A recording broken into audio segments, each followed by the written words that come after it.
अस्सलाम वालेकुम नाजरीन, नाज़िम इम्तियाज़ अहमद और आप देख रहे हैं मेरा यूट्यूब चैनल यूथ की आवाज़।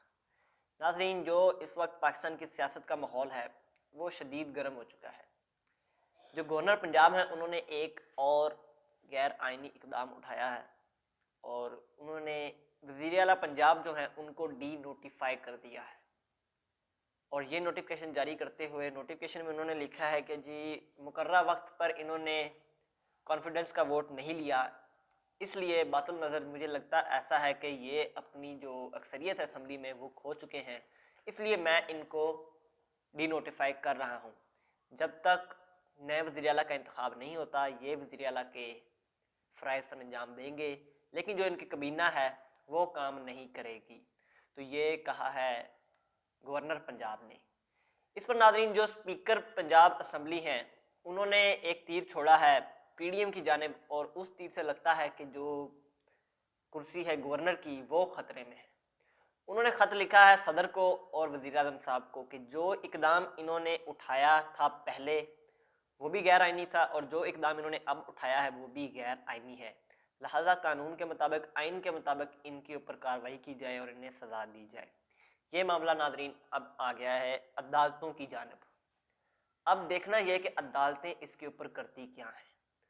अदालतें जो पिछले 8 माह से इंसाफ दे रही हैं, क्या उसी तरह इंसाफ देंगी जिस तरह अरशद शरीफ को इंसाफ दिया, या उसी तरह इंसाफ देंगी जिस तरह आदम स्वाति को इंसाफ मिल रहा है, या फिर वो इंसाफ देंगी जिनके ऊपर हाथ होता है ताकतवर शख्सियत का, जैसे राना सनाउल्लाह साहब हो गए, अता तारड़ साहब हो गए। इनको जिस तरह के इनके तमाम जो केसेस हैं उनके ऊपर इनकी कार्रवाइयाँ रोकी जा रही हैं और इन्हें ज़मानतों पर ज़मानतें मिल रही हैं।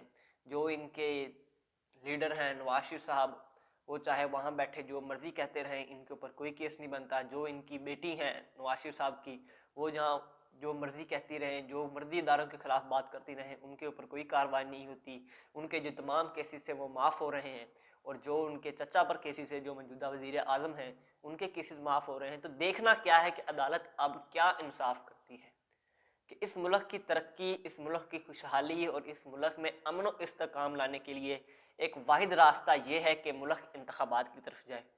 इंतखाबात की तरफ मुल्क को ले जाने के लिए सबसे इम्पोर्टेंट यही है कि वज़ीर आला जो है वो असम्बली तहलील करें। उसी के बाद ही ये मुल्क पंजाब जब तहलील हो जाएगी असम्बली, पंजाब असम्बली, तो मुल्क इंतखाबात की तरफ ज़रूर जाएगा, क्योंकि पीडीएम जो है वो उनसे फिर मुल्क चलना मुश्किल हो जाएगा। तो अब तमाम मामलात अदालत पर जा रुके हैं कि अदालत करती क्या है, क्योंकि अदालत से काफ़ी लोगों को अदालत पर यकीन है और मुझे खुद अदालत पर यकीन है कि अदालत आइन के मुताबिक, कानून के मुताबिक जो रास्ता बनता है वो रास्ता निकाले इस मुल्क को अमन की तरफ, इस्तेहकाम की तरफ ले जाने के लिए। लेकिन होता क्या है ये देखना है। ये भी हो सकता है कि जो स्पीकर हैं वो कहें कि जी चलो हमने मान लिया परवेज़ इलाही वज़ीर आला नहीं रहे, दोबारा वोटिंग कराते हैं वज़ीर आला के लिए और पीटीआई की तरफ से होंगे परवेज़ इलाही साहब और नून लीग की जानिब से होंगे हमजा शहबाज साहब। तो देखना यह है कि क्या अब हमजा शहबाज अपनी जो अक्सरियत है उसको पूरा कर सकेंगे, मेजोरिटी हासिल कर सकेंगे असम्बली में, क्योंकि रो धोकर उनके पास बनते हैं 180 वोट। फिर क्या होगा नाज़रीन, फिर अदारे जो हैं, ताकतवर हलके जो हैं, वो रोकेंगे पीटीआई के अराकीन को असम्बली आने से, 10-12 अराकीन को असम्बली आने से रोकेंगे, ताकि हमजा शहबाज को अक्सरियत मिले और वो परवेज़ इलाही को हरा कर वज़ीर आला बन जाए। इससे नाज़रीन होगा क्या, अवाम फिर देखेगी अदारों को नंगा होते हुए, अदारों को एक्सपोज होते हुए, क्योंकि पिछले 8 माह में अवाम ने बहुत कुछ देखा है जो पहले इस मुल्क की तारीख में कभी नहीं हुआ। और अब अवाम अगर कोई भी गैर आइनी, गैर कानूनी इकदाम होता है तो अवाम खुद नोट करती है कि ये नाज़रीन गलत हो रहा है, ये कैसे ऐसे हो सकता है कि अगर एक आदमी के पास मेजोरिटी है वो कैसे हार सकता है जब तक कोई ताकतवर शख्सियत दरमियान में अपना पाँव ना डाले। तो इससे ये भी साबित हो जाएगा कि सियासत के अंदर इस्टेब्लिशमेंट का कितना रोल है और कितना जो वो अपने बयान दे रहे हैं कि हम सियासत में नहीं हैं, हम सियासत से दूर हैं, तो वो बयान कितनी हद तक सच हैं ये देखना है नाज़रीन। इमरान खान साहब ने रात को एक खिताब किया मुजाहिरीन से जो कि वज़ीर आला हाउस के बाद बार कर रहे थे, अपना एहतजाज रिकॉर्ड करवा रहे थे, तो उनसे खिताब करते हुए उन्होंने कहा कि पंजाब में तमाशा लगाया हुआ है, मेरी हुकूमत है, मैं उधर पंजाब में और केपी के मैं तहलील करूं या ना करूं मेरी मर्जी। पहले तो ये मुझको चैलेंज कर रहे थे कि तुम जी इलेक्शनों की तरफ जाना चाहते हो तो असम्बली तहलील करो केपी की और पंजाब की, चले जाओ इंतखाबात की तरफ।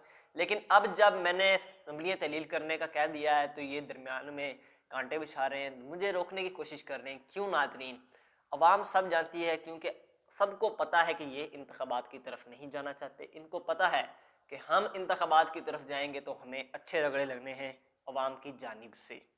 तो उन्होंने अदारों से सवाल करते हुए भी यही कहा कि क्या मैंने अकेले ने ये तमाम ठेका उठाया है मुल्क को बचाने का?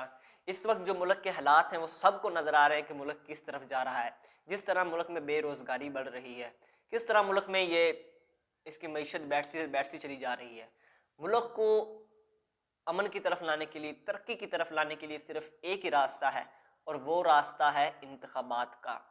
तो ये नाजरीन उन्होंने कहा कि खुदारा आप इलेक्शन करवाएं और इस मुल्क में अमन लाएं, इस्तेहकाम लाएं। तो अब नाजरीन बात घूम घुमा कर आ जाती है अदालतों के ऊपर कि अदालतें करती क्या हैं, क्योंकि सबसे बड़ा इम्तिहान अब अदालतों का है कि वो हक पर, सच पर इंसाफ करती हैं, या जो पिछले 8 माह से हो रहा है उसी तरह। इसी के साथ नाजरीन आपसे इजाज़त तलब करते हैं। मिलते हैं अगली वीडियो में। अल्लाह हमारे वतन अजीज़ का हामी नासिर हो।